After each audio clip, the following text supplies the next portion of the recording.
우리 하나님 말씀 요한계시록 12장입니다.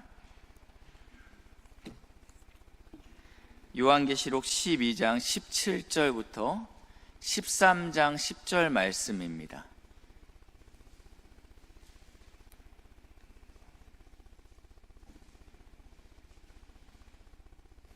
저와 함께 교독하시겠습니다. 제가 먼저 읽겠습니다. 용이 여자에게 분노하여 돌아가서 그 여자의 남은 자손 곧 하나님의 계명을 지키며 예수의 증거를 가진 자들과 더불어 싸우려고 바다 모래 위에 있더라.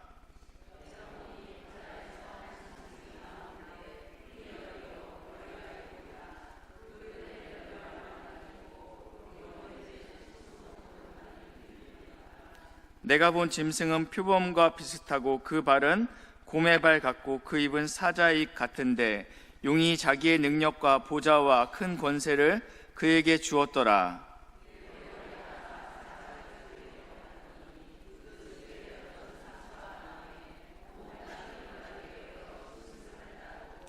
용이 짐승에게 권세를 주므로 용에게 경배하여 짐승에게 경배하여 이르되 누가 이 짐승과 같으냐 누가 능히 이와 더불어 싸우리요 하더라.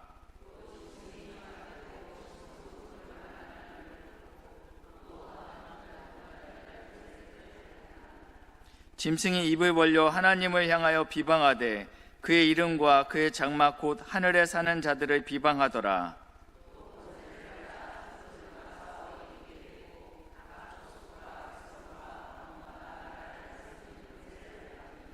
죽임을 당한 어린 양의 생명책에 창세 이후로 이름이 기록되지 못하고 이 땅에 사는 자들은 다 그 짐승에게 경배하니라. 같이 읽겠습니다. 사로잡힐 자는 사로잡혀 갈 것이요 칼에 죽일 자는 마땅히 칼에 죽을 것이니 성도들의 인내와 믿음이 여기 있느니라. 아멘. 제가 2주 전에 요한계시록의 배경에 대한 설교를 함께 했습니다. 이 요한계시록은 도미티안 황제 박해 시절에 이 박해 가운데 있는 성도들을 향한 하나님의 말씀이었습니다. 이 배교를 요구하는 고문이 너무나도 잔인했기 때문에 배교자들이 끊임없이 늘어만 가고 있었습니다. 그리고 이 도미티안은 살아생전 최초로 신이 된 황제였습니다. 그래서 더 이상 자신을 시저가 아닌 도미누스 앳 데우스, 우리 주, 우리 하나님이라고 이 도미티안 황제에게 고백하라라는 명령이 떨어졌습니다. 당시에 로마 시민들은 이것들에 대한 거부감이 없었습니다. 왜냐하면 황제들이 죽으면 어차피 신이 됐기에 우리가 사는 이 도시가 황제가 통치하는 도시가 된다는 것 때문에 이것 자체가 큰 어려움은 없었습니다. 문제는 기독교인이 이러한 고백은 오직 예수 한 분 외에는 다른 누구에게도 할 수 없다라고 이야기했기 때문에 박해가 본격적으로 시작되었습니다. 마음으로 믿어 입으로 시인하는 자가 구원을 얻을 것이다. 아멘. 이 말씀이 그 당시의 성도들에게는 무척이나 무겁고 엄중한 말씀으로 들렸다라는 것입니다. 입으로 시인한다라는 것은 목숨을 건다라는 뜻이었다라는 것입니다. 우리는 종종 형제님 저의 기도를 따라해 주십시오. 그리고 이 형제님이 이 기도를 따르면 이렇게 이야기하죠. 이제 형제님은 구원을 받았습니다. 이 얘기는 무슨 말씀이냐면 이제는 천국 갈 수 있다라는 이야기입니다. 당신은 잃을 것이 아무것도 없습니다. 이것이 의미하는 것은 지금 사는 것처럼 자신이 주인 된 삶을 사십시오라고 이야기한다라는 것입니다. 예수 믿으면 손해볼 것이 아무것도 없습니다. 예수 믿으면 좋은 것만 있습니다. 예수님을 입술로 시인하셨죠? 이제는 구원받았습니다. 이것은 복음이 아니죠. 한 신학자가 이러한 가르침, 예수 믿으면 모든 것이 잘 되고 구원받습니다. 당신의 삶이 변화될 것은 아무것도 없습니다. 이러한 가르침 때문에 한국교회가 망하게 되었다라고 이야기하고 있습니다. 왜냐하면 삶은 전혀 변화되지 않기 때문입니다. 그러나 예수님은 이렇게 말씀하셨습니다. 나더러 주여 주여 하는 자마다 천국에 갈 것이 아니고 다만 하늘에 계신 내 아버지의 뜻대로 행하는 자가 들어갈 것이다 라고 말씀하고 있습니다. 입술로만 시인하는 것이 아닌 나의 삶으로 살아내는 것이 진정한 고백이다 라고 말씀하는 것입니다. 근데 이 요한계시록 이 시대에 이 성도들이 우리 주, 우리 하나님, 이 고백은 도미티안을 위한 것이 아닌 오직 예수 그리스도에게 들려져야 될 마땅한 고백입니다 라는 고백을 했다라는 것입니다. 두 번째는 이 요한계시록의 특징이 있습니다. 우리는 요한계시록 굉장히 무서운 책이다 라고 이해하고 있는데, 요한계시록은 예수님으로 가득 찬 책이다 라고 말씀을 드렸습니다. 사복음서 안에는 인간의 몸을 입고 오신 예수님, 겸손의 예수님, 어린아이를 오는 것을 아주 기뻐하셨던 예수님, 십자가를 지신 예수님, 이러한 예수님이 등장한다면 계시록에는요, 다시 오실 예수님, 심판하시는 예수님, 유다의 왕으로 오시는 예수님, 처음이요 마지막이신 예수님, 보좌에서 통치하시는 예수님, 모든 열방의 경배를 받으시기에 합당한 예수님, 그리고 우리의 신랑 되시는 예수님으로 오신다라는 것입니다. 이렇게 계시록 안에는 예수님으로 가득 차 있습니다. 그래서 우리가 이 요한계시록을 다 읽고 이 요한계시록을 덮을 때 우리가 드려야 될 마땅한 고백은 아멘 주 예수여 어서 오시옵소서, 이 고백이 돼야 된다라고 말씀을 드렸습니다. 그러니까 이 요한계시록은 소망의 책입니다. 두려움의 책이 아닌 소망의 책입니다. 이 책을 덮을 때는 주님, 나의 신랑 되신 예수님 빨리 와 주십시오, 이 고백이 자연스럽게 나와야 된다라는 것입니다. 세 번째, 요한계시록 안에는 오해가 있다라고 말씀을 드렸는데요, 이 요한계시록 안에는 무서운 이미지들이 있습니다. 오늘 저희가 읽었던 13장에 집중해서 나와 있습니다. 머리가 7이고 뿔이 10인 어떠한 괴물이 등장하죠. 그리고 이해하기 어려운 숫자들이 요한계시록 안에 있습니다. 14만 4천, 신천지가 이것을 가지고 우리를 위협하고 있죠. 14만 4천 안에 너희가 들어야 돼, 그래서 열심을 내야 돼 라고 이야기하죠. 또 어떤 숫자가 우리를 걱정하게 만듭니까? 666이 그러한 것입니다. 이 13장 마지막에 666이 등장하는데, 오늘은 제가 앞에까지만 하고 다다음 주에 육지에서 온 짐승할 때 666은 다시 한번 설명을 드리겠습니다. 그렇기 때문에 이 요한계시록은 어려운 책이야, 무서운 책이야 라고 이렇게 오해할 수 있습니다. 어려울 수 있습니다. 그러나 성령 하나님께서 말씀을 깨닫게 하시면 우리가 이것이 쉽게 이해될 줄 믿으시길 바랍니다. 그리고 의지를 들여서 기록해 주셨으면 좋겠습니다. 말씀을 들을 때 적으면 훨씬 더 기억에 많이 남습니다. 두 번째, 졸리면 뒤에서 서 계시면 됩니다. 여기까지 왔는데 반드시 은혜 받고 가야 되겠죠. 제가 이 말씀을 준비하면서 계속 제 마음에 들었던 마음은 너무 어렵다, 너무 어렵다, 이거 어떻게 쉽게 하지? 이거 어떻게 쉽게 하지? 분명히 이 설교 듣다가 조는 분들이 계실 것 같은데, 이러한 걱정이 제 안에 있었는데 적으면서 들으면 덜 졸 수 있습니다. 이 요한계시록 12장은 오늘 새벽에, 이번 주 한 주 내내 윤창로 목사님께서 새벽에 말씀을 잘 전해주셨습니다. 특별히 12장은 천상에서 일어나는 전투에 대한 이야기가 기록되어 있습니다. 용과 그리고 미가엘 천사의 전투가 기록되어 있는데, 문제는 이 용이 전쟁에서 승리하지 못하게 됩니다. 그래서 이 땅으로 내쫓기게 됩니다. 그러면서 이 용이 자신의 때가 얼마 남지 않은 것을 깨달았다라고 기록하고 있어요. 그래서 이 얼마 남지 않은 이 시간에 내가 알차게 마지막 최후의 공격을 하겠다라는 비장한 각오로 12장이 끝납니다. 12장 17절 말씀인데요, 같이 읽겠습니다. 시작.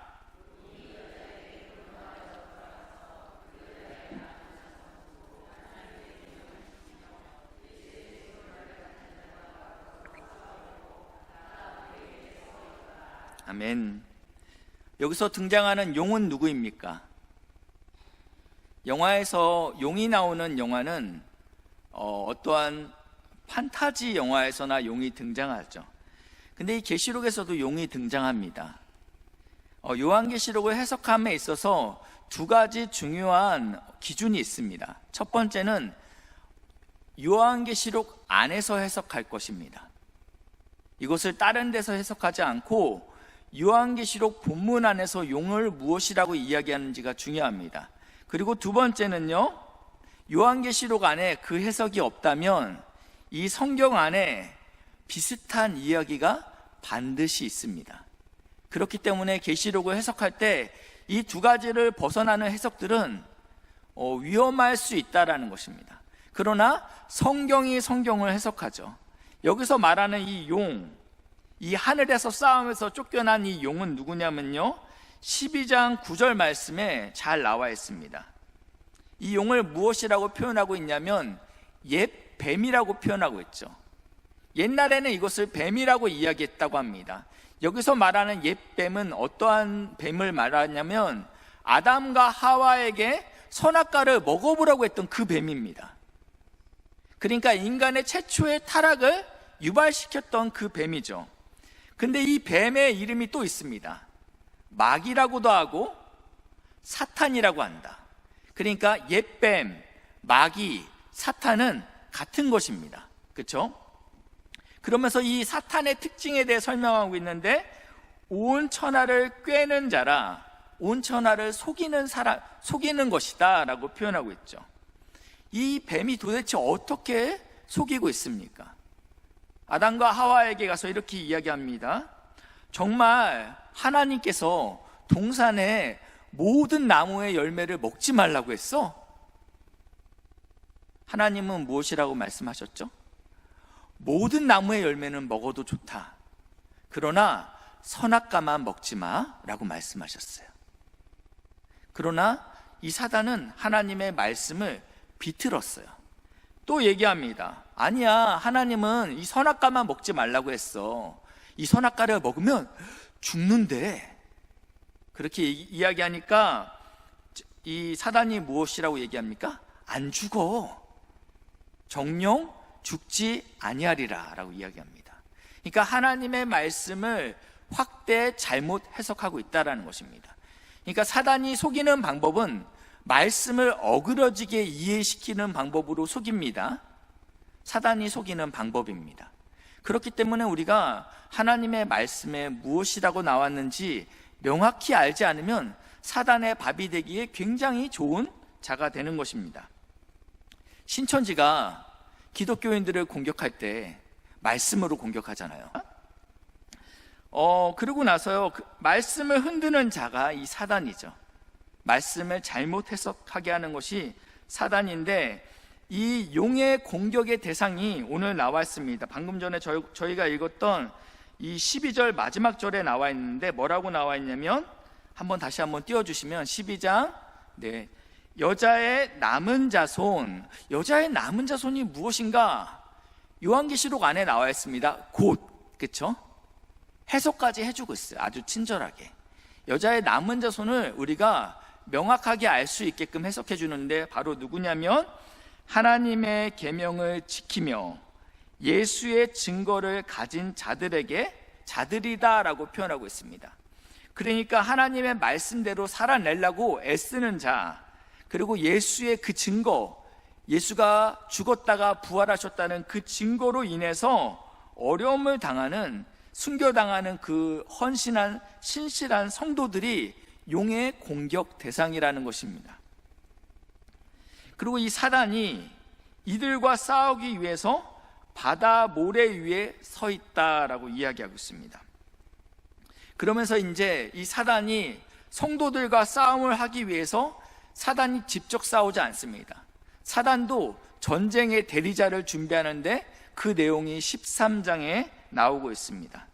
13장인데요. 13장에는 두 짐승이 나옵니다. 첫 번째는 오늘 우리가 함께 볼 바다에서 나온 짐승입니다. 첫 번째 짐승, 바다에서 나온 짐승을 보려고 하는데 13장 1절부터 2절을 읽을 건데 한번 머릿속으로 어떻게 생겼을까 상상하시면서 좀 보시면 좋을 것 같아요. 내가 보니 바다에서 한 짐승이 나오는데 지금 한 짐승이 어디서 나오냐면 바다에서 나오고 있습니다. 뿔이 10이요 그리고 머리가 7이라. 이때부터 복잡해지기 시작했어요. 그렇죠? 한 짐승 안에 머리가 지금 7개예요. 근데 머리에 뿔이 1개씩 있으면 7개의 뿔만 있어야 되는데 어떤 데는 2개씩 있나 봐요. 그래서 뿔이 총 7개입니다. 그리고 이제 이 뿔에 왕관을 쓰고 있다라고 표현하고 있고요. 2절로 넘어가겠습니다. 이제 그 머리가 7개고 그리고 뿔이 10개인 이 짐승은 표범과 비슷하고 표범이 아닙니다. 이 땅에 어떠한 존재하지 않는 어떠한 짐승이에요. 그런데 굳이 비교하자면 표범처럼 생겼다라고 이야기합니다. 그러면서 그의 발은 곰 발바닥처럼 생겼다. 이게 이상하죠. 뭐가 이렇게 굉장히 이렇게 짬뽕이 되어 있습니다. 그리고 그 입은 사자의 입 같다. 그리고 이 용이, 이 마귀가 이 짐승에게 보좌와 권세를 주었다라고 쓰여져 있습니다. 그러니까 사단이 이 여인의 후손들, 성도들과 전쟁을 벌이기 위해서 첫 번째 타자로 준비한 이 짐승이 이렇게 생겼다라는 것입니다. 제가 이미지 한 개 준비했는데 한번 보여주시겠습니까? 네. 이제 그걸 그대로 그린 게 저렇게 생겼다라는 거예요. 요한계시록 13장이라고 치면요, 이미지가 여러 개 나와 있습니다. 그 중에 가장 멋있는 이미지를 제가 가져왔어요. 이거 말고 막 기린 목처럼 쫙 있어서 머리가 이렇게 7개 있는 그런 짐승도 있습니다.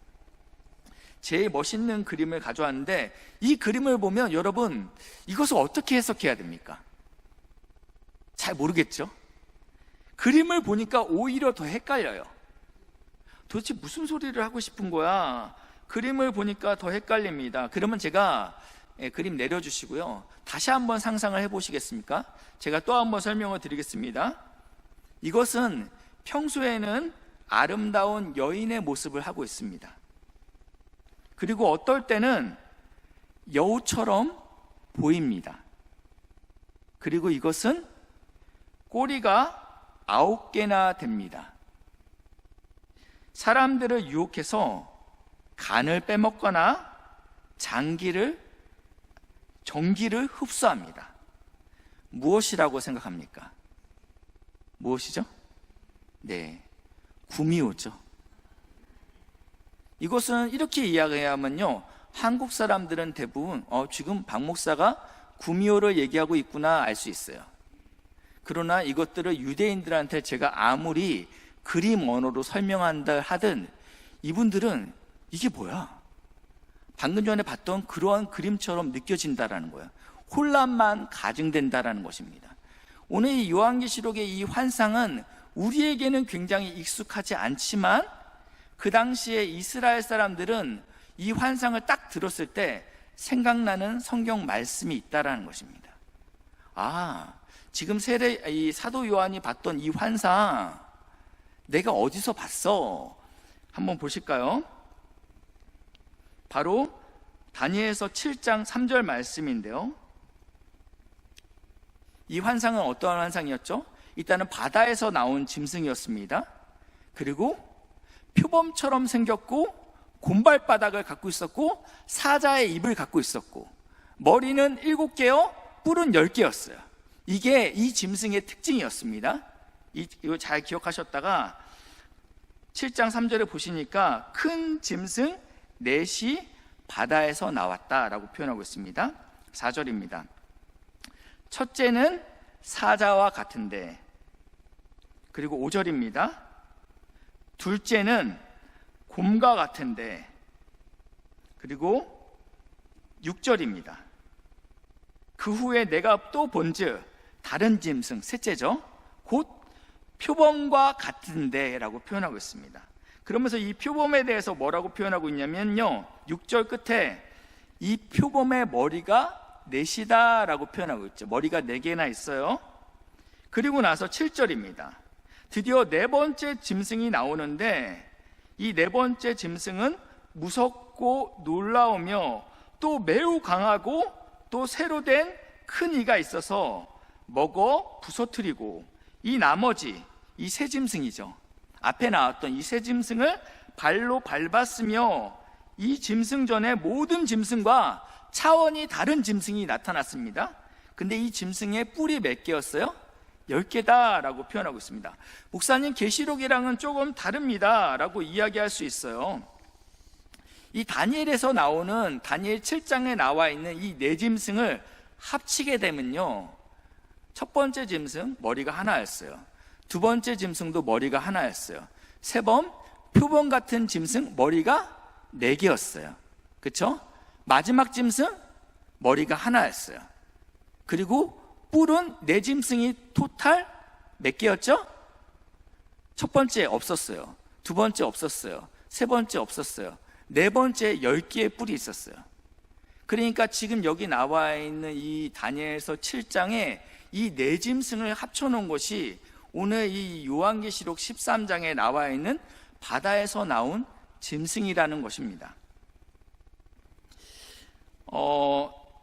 여기까지 들었는데 목사님, 그래도 내가 뭔 소리인지 모르겠습니다 라고 생각할 수 있습니다. 다행인 것은 이 다니엘도 이 환상을 보고 나서 당황했습니다. 이것이 도대체 무엇을 의미하는가? 내가 보긴 봤어요. 근데 도대체 이게 무엇을 의미하는지 몰랐죠. 그래서 다니엘서 7장 15절 말씀인데요, 같이 읽겠습니다. 시작.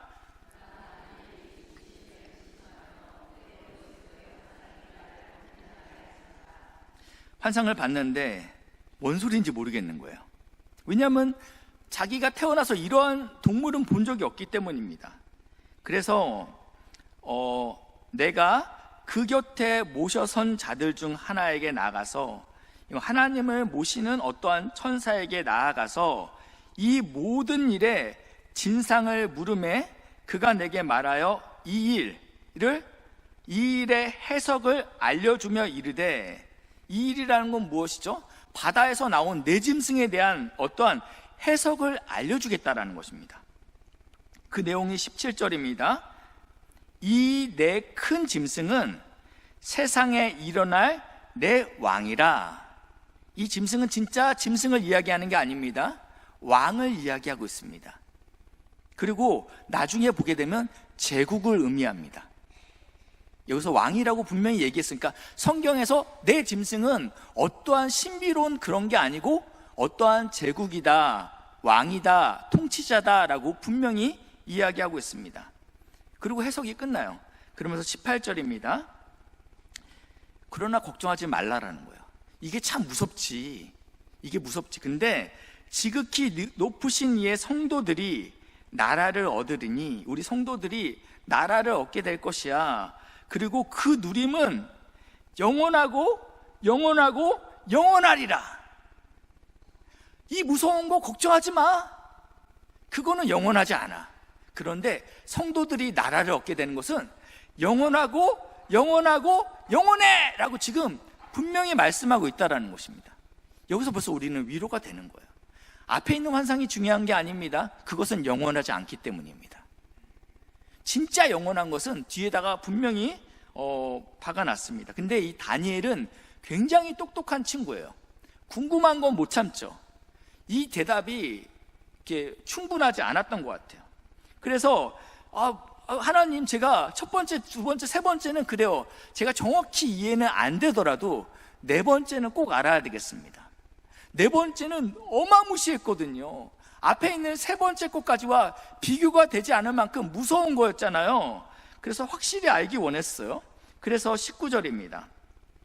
이에 내가 넷째 짐승에 관하여 확실히 알고자 하였으니 곧 그것은 모든 짐승이라는 것은 첫 번째부터 세 번째 나왔던 이 짐승을 말하는 거죠.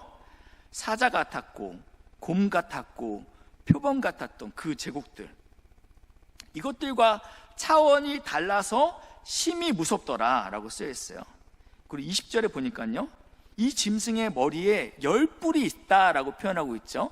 이 짐승의 머리에 10뿔이 있는데 이 뿔들이 21절입니다. 이 뿔에 눈이 있고 뿔이 말을 한대요.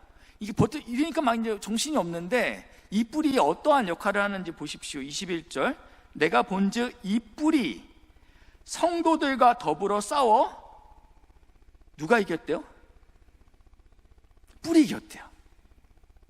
이 괴물 같은 이 권세자가 10뿔이 있는데 성도들과 싸워서 성도들이 이겼으면 좋겠는데 뿔이 이겼다. 그러니까 성도들이 죽는다, 성도들이 진다라는 뜻이죠. 22절입니다. 그 다음이 또 중요해요. 옛적부터 항상 계신 이가 와서 나는 처음이요 마지막이다, 나는 알파와 오메가다. 이 하나님께서 지금 나는 역사의 주관자다, 내가 역사의 창조자다라고 말씀하시는 그분께서 이렇게 말씀하고 있어요. 지극히 높으신 이의 성도들을 위하여 원한을 풀어주셨고, 그리고 때가 이름에 반드시 이 짐승의 때가 끝난다라는 것입니다. 그리고 하나님의 때가 온다라는 것입니다. 성도들이 나라를 얻었도다. 이 무서운 환상 끝에는 꼭 하나님께서 반드시 승리하실 것이다. 사단이 이기는 것 같지, 그러나 때가 이르면 반드시 승리할 거다라고 분명히 말씀하고 있다는 것입니다. 그러니까 앞에 있는 그 짐승 때문에 우리가 무섭고 두려워할 필요가 없다라는 거예요. 이 짐승이 성도들을 이기는 것처럼 보이지만 결국은 만세 전부터 계셨던 그 하나님께서 성도들에게 나라를 허락하실 것이고 원한을 풀어주실 것이고 때가 이르면 성도들은 승리할 것이다 라고 분명히 말씀하고 있다는 것입니다. 또 한 번 얘기하고 있어요. 23절이에요. 모신자가 이처럼 이르되, 하나님 옆에서 이렇게 수행원처럼 따르는 천사가 이르되, 넷째 짐승은 곧 땅의 넷째 나라인데, 분명히 이야기하고 있죠. 이것은 어떠한 제국이야, 나라야, 왕이야 라고 지금 이야기하고 있습니다. 나라인데 이는 다른 나라들과 다르다. 여기서 말하는 다른 나라, 새 나라는 첫 번째는 바벨론이었습니다. 왜냐하면 이건 다니엘서잖아요. 바벨론에게 포로로 끌려갔습니다. 하나님의 백성들이 바벨론에 의해서 억압당했습니다. 포로로 바벨론으로 끌려갔습니다. 그 다음에 페르시아였어요. 이 바벨론이 페르시아에 멸망당했죠. 그리고 나서 헬라, 알렉산더 대왕에 의해서 제국이 다시 또 힘의 균형이 알렉산더로 넘어갔죠. 그래서 헬라가 지배하게 됩니다. 근데 이 알렉산더 대왕이 굉장히 이른 나이에, 제가 정확히 기억은 안 나는데 32살인가 3살 정도에 일찍 돌아가시게 됩니다. 죽게 되죠. 그러자 이 너무 큰 제국이니까 한 사람이 다스릴 수 없어서 나라가 네 나라로 쪼개지게 됩니다. 그리고 머리가 4개라고 했죠? 머리가 4개라고 했죠. 이렇게 이 표범, 세 번째 나왔던 짐승의 머리가 4개다. 그래서 이 제국이 4개로 나눠지게 됩니다. 그러고 나서 이 헬라도 어디에 멸망하게 되냐면 결국은 이 로마라는 나라, 그렇죠? 팍스 로마나, 전 세계의 전쟁을 종식시킨 가장 절대적인 나라가 등장하게 됩니다. 이 로마에서 멸망하게 되는데 지금 말하고 있는 이 제국은 로마를 이야기하고 있는 것입니다. 넷째 나라 다시 한번 보시겠습니다. 그리고 나서 24절입니다. 이 로마라는 나라에, 이 제국에 10뿔이 있었는데 이 10뿔은 무엇이냐? 성경에 나와 있죠. 열왕이다. 네. 여기서 다른 해석을 하면 이제는 안 되는 거예요. 성경에서 분명히 이것은 왕이다, 황제다라고 이야기하고 있기 때문입니다. 그러면서 이 황제들이 어떻게 되냐면요, 이 뿔들이 성도들을 핍박한다고 했잖아요. 성도들을 이긴다라고 표현하고 있잖아요. 25절입니다. 그가 장차 지극히 높으신 이를 지극히 높으신 하나님을 말로 대적한다. 하나님을 저주한다라는 거예요. 말로 대적한다라는 것이죠. 야, 하나님이 정말 살아계셔? 아니야, 내가 신이야 라고 말로 대적하는 것이죠. 또 지극히 높으신 이에 성도들을 괴롭게 할 것이며 이러한 핍박의 때가 올 것이다. 그러면서 성도들은 그의 손에 붙임 바 되어, 지금 성도들이 지금 이 황제에 붙들렸다라는 것입니다. 근데 언제까지 붙들렸냐? 한 때와 두 때와 반 때를 지내리라. 이것은 1년과 2년과 반 때는 6개월이겠죠. 그러니까 3년 6개월을 이야기하고 있습니다. 이거를 개월수로 환산하면요 42개월입니다. 그리고 이걸 날로 환산하면 1260일이에요. 계시록에 1260일, 그리고 좀 이따 보게 되면 42개월이 나와 있습니다. 그러니까 이것은 정말 딱 3년 6개월만 너희들이 핍박을 받는다라는 의미가 아니고요, 끝이 정해졌다라는 거예요. 이것이 죽을 것 같지? 그렇지만 끝이 반드시 있어 라는 것을 지금 한때, 두때, 반때로 이야기하고 있다는 것입니다. 그러면서 이러한 죽음과 같은 심판이 있지만, 핍박이 있지만, 26절, 그러나 심판이 시작되면 하나님의 이 땅에 심판하러 오시는 하나님이시잖아요. 그 심판이 시작되면 그의 권세, 이 권세도 빼앗기고 완전히 멸망하게 될 것이다. 하나님이 재림하면 역사의 종점이 찍히게 되는 순간 그 무섭던 권세들도 다 끝나게 될 것이다 라고 이야기하고 있습니다. 그러니까 지금 이 계시록에서 나와 있는 7 머리와 10 뿔, 이것은 우리가 마치 한 여자이기도 하고요, 또 여우이기도 합니다. 꼬리가 9개입니다 라고 하면 이거 사람을 홀리는 구미호인데 라는 개념이 있듯이, 이스라엘 사람들은 바다에서 나온 짐승인데 머리가 7개고 뿔이 10개입니다 라고 하면 딱 이해되는 장면이 있다는 거예요. 하나님의 백성을 억압하는 제국이라는 이미지가 이들에게 있다는 것입니다. 계시록 12장 3절 말씀에 이렇게 표현하고 있어요. 붉은 용이 나옵니다. 붉은 용이 나오는데 이 붉은 용의 머리가 몇 개래요? 7이요. 뿔은 몇 개래요? 10이라고 나왔죠. 이 용은 뭐라고 했죠? 옛 뱀이고 마귀고 사단이다라고 얘기했어요. 그러니까 이거는 사단을 나타내는 어떠한 이미지라는 겁니다. 우리가 이것을 볼 때는 끔찍한데 뭐 이게 이해도 안 돼. 그렇지만 그 당시에 이스라엘 사람들은 여기에 대한 것을 거부감 없이 이해할 수 있었다라는 것입니다. 그런데 이 머리가 7입니다. 머리가 7인데 13장 3절 말씀인데요, 같이 한번 읽겠습니다. 시작.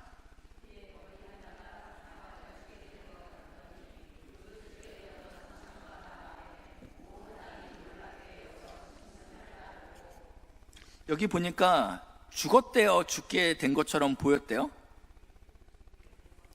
죽지 않았어요. 이것은 무엇이냐면요, 정말 죽은 것이 아닙니다. 거의 죽을 뻔하긴 했어요. 근데 놀랍게 살아났죠.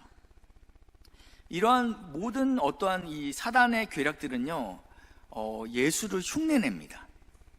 예수를 비슷하게 흉내내요. 저희가 이 뒤에 보면요, 땅에서 나온 짐승이 나오는데 양의 모습을 하고 있는데 말은 용처럼 하더라 나와요. 그러니까 생긴 거는요, 예수 그리스도를 닮았어요. 근데 이 속은요, 시꺼멓다라는 거예요. 무서운 게 이단이요, 나 이단입니다 하고 등장하지 않잖아요. 신천지가 오면요, 누구보다도요 선한 얼굴로 들어와요. 교회 안에요. 열심히 봉사해요. 그래서 목회자들의 마음을 사버려요. 내가 이 성도님 우리 교회에서 함께 멋있게 입고 나갈 성도야. 그러고 나서 교회에 잘 정착해서 목사님의 신임을 딱 얻으면 그때부터 어떻게 하죠? 이간질 시키죠. 말로. 어디가 성경 공부 배워볼래?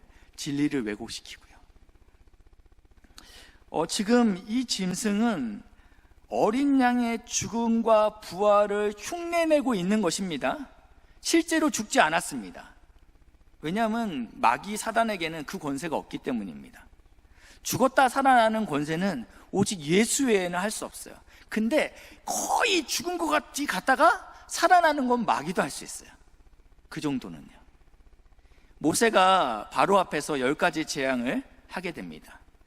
그러니까 바로의 술객들도 와서 비슷하게 흉내냅니다. 어느 정도 흉내내다가 나중에 할 수 없는 지경에 이릅니다. 그리고 이 재앙에 이 바로의 술객들도 함께 고통을 받게 됩니다. 마귀는 흉내를 냅니다.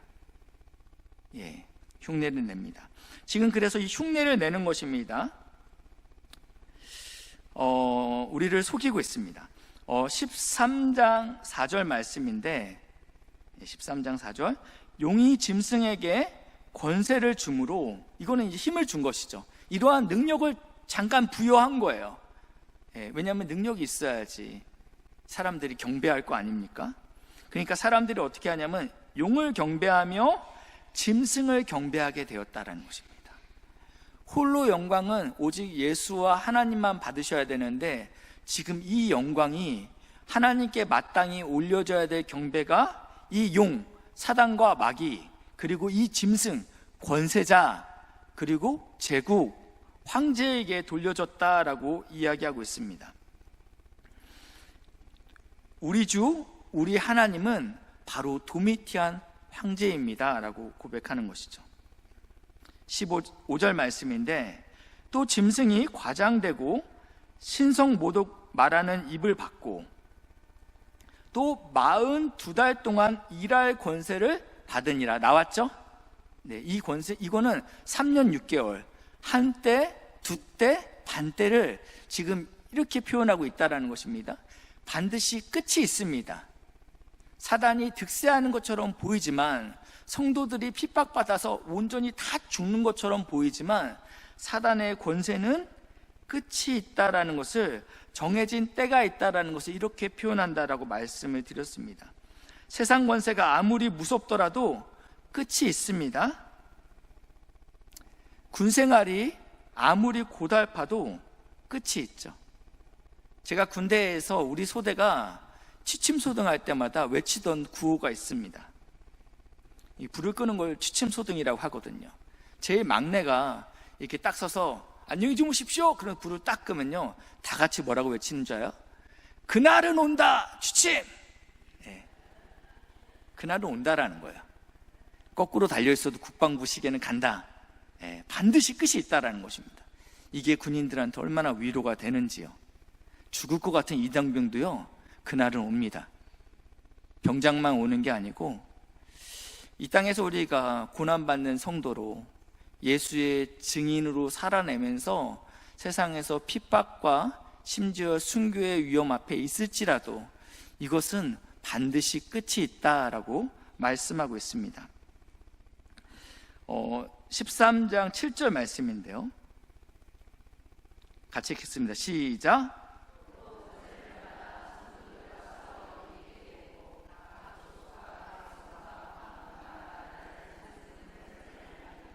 죽임에 당한 어린 양의 생명책의 창세 이후로 이름이 기록되지 못하고 이 땅에 사는 자들은 다 그 짐승에게 경배하리라. 이 말세에 지금 어떠한 일이 일어나냐면, 이 권세자들이 이 42달 동안 성도들과 싸워서 이기고 있죠. 이기는 것처럼 보입니다. 그리고 각 족속과 백성과 방언과 나라는 온 열방을 의미할 때 이렇게 했습니다. 온 열방을 이야기합니다. 이 온 열방을 누가 다스리냐면 이 바다에서 나온 짐승이 다스린다라는 것입니다.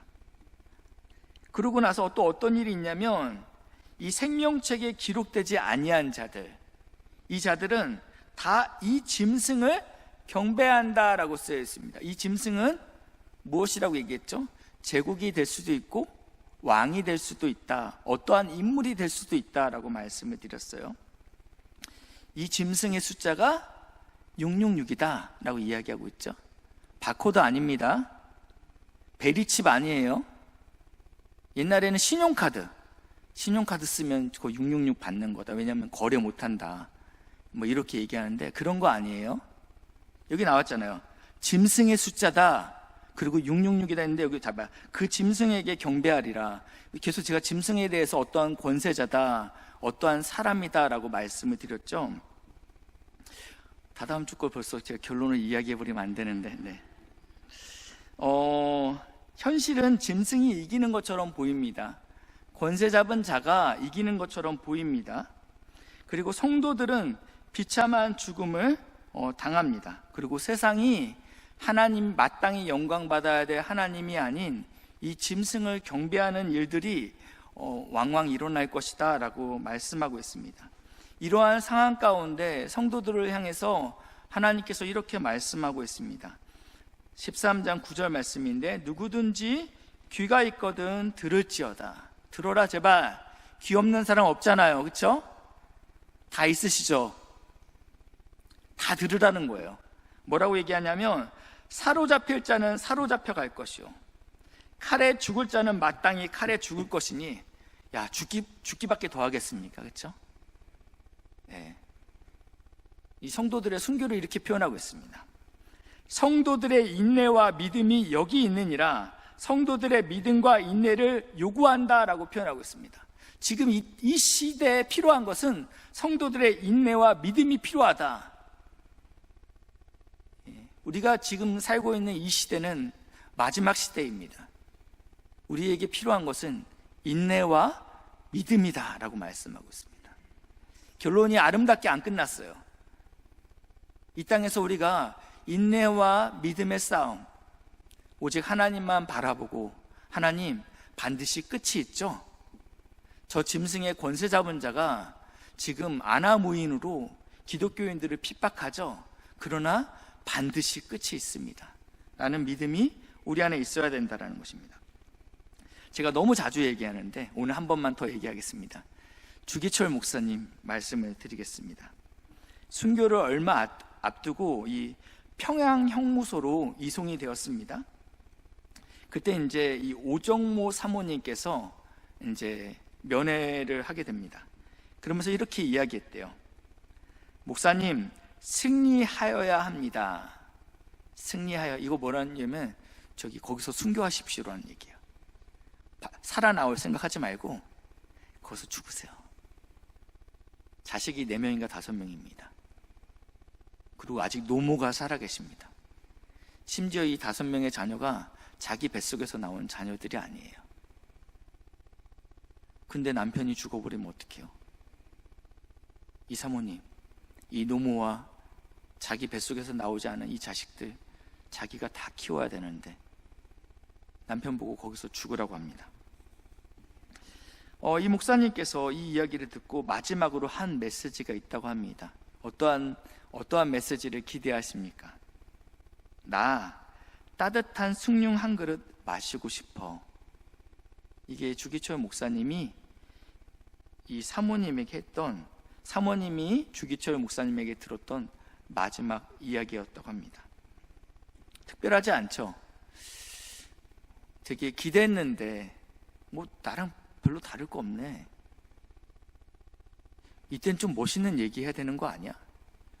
생각할 수 있는데 마치 우리와 같습니다.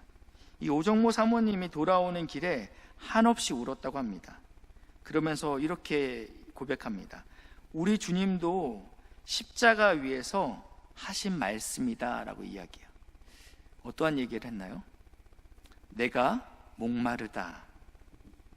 예수님께서 인간의 육신을 입었지만 아주 초월적으로, 왜냐하면 그분은 하나님이시기도 하니까요, 십자가의 고통을 안 느끼셨습니까? 아니요. 그분은 온전히 인간의 육신을 입고 십자가에서 온전히 목마르셨습니다.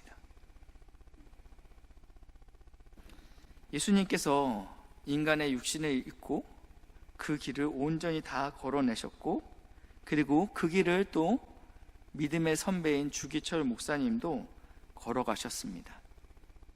사랑하는 귀한 믿음의 동역자 여러분, 오늘 우리에게 필요한 것이 있다면 인내와 믿음입니다. 끝까지 예수님 온전히 붙드시는 귀한 동역자들 되시길 주님의 이름으로 축복합니다.